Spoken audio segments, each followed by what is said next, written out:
Dealing with teenagers is never really a simple task. And when you're working in retail and you're a manager and you have to train and coach your entire team of sales associates, and that includes several teenagers, it's even more arduous because you have to deal with kids who are entitled, bratty, and some of them have the worst types of attitudes. Now, of course, dealing with a teenager on your staff could be different or even somewhat the same than dealing with a teenage customer.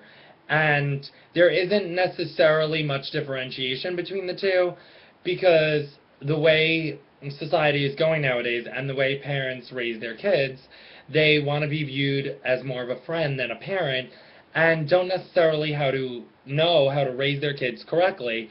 And that's how we wind up with these bratty people working in retail. And this is one of the ongoing themes of this blog, which I've said before, and we're going to continue to explore much more, is the fact that a lot of people don't see retail as a real job, as any sort of real position, even though you are reporting to work and you do receive a paycheck, albeit a small one, but you're still getting paid to be there, so it still is a job. A lot of these teenagers don't understand that it's not a place to socialize and do whatever you want and think however you want, because you're there to customer service, you're there to help make money, and you're there to do work because it is a job.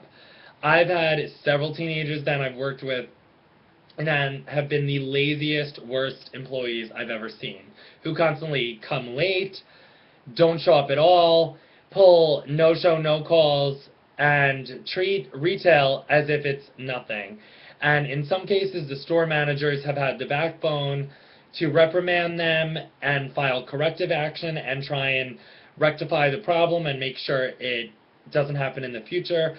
And sometimes the store managers haven't been that vigilant about correcting the issue and just let it continue. And that's definitely happened with the misplaced one before. She would shift a lot of responsibilities to the guard because for some reason, for whatever reason, she didn't believe in herself enough, which was ridiculous because she was the store manager. So that led to so many problems.